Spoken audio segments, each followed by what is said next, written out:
இன்னொரு மிக முக்கியமான விஷயம் என்னன்னா, தீபாவளி டைம் வந்ததுன்னா நிறைய பேருடைய செல்ல பிராணி தொலைஞ்சு போயிருது. பெட் டாக்ஸ் தொலைச்சிடுறாங்க. ஏன்னா யாராவது பட்டாசு போடுறன்ட்டு போயிட்டு வந்துட்டு இருப்பாங்க. உள்ள வெளியே கேட்டு திறந்து வச்சிருப்பாங்க. அதை பார்த்துட்டு இருந்த நாய் பயந்து போய் தலை தெறிக்க ஓடி போயிடும்.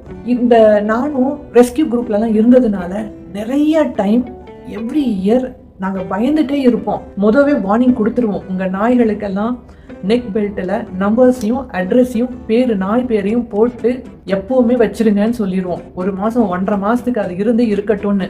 நிறைய இடத்துல என்ன பண்றாங்கன்னா, அப்பதான் அவுத்திருப்பாங்க குளிப்பாட்டுறதுக்கு பெல்ட் அவுத்து வச்சுட்டு அதுக்குள்ள யாராவது கேட்டை திறந்திருப்பாங்க. இவங்க கவனிச்சிருக்க மாட்டாங்க நாய் போனதை. அதுக்கப்புறம் தேடினாலும் நாய் கிடைக்காதுங்க. ஏன்னா பட்டாசு சவுண்ட் எல்லா ஏரியாலையும் போட்டுட்டே இருப்பாங்க.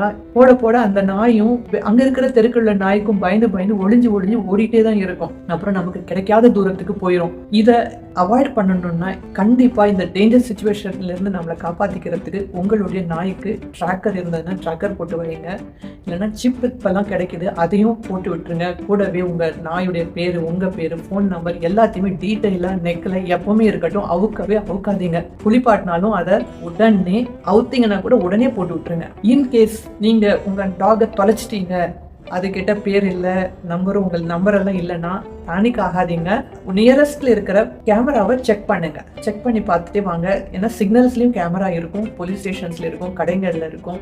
கண்டிப்பா ஒவ்வொரு வீடா கேமரா இருக்கான்னு செக் பண்ணுங்க. அப்புறம் அந்த சின்ன பேம்ப்ளெட்ஸ் மாதிரி பண்ணிட்டு அங்கங்க இருக்கிற செக்யூரிட்டி ஸ்டாஃப்ஸ் கிட்டலாம் கண்டிப்பா அதை பப்ளிக் பண்ணுங்க, சப்ளை பண்ணுங்க. கண்டிப்பா உங்க நாய் கிடைச்சிரும். போலீஸ் ஸ்டேஷன்லயும் போய் கம்ப்ளைண்ட் கொடுங்க.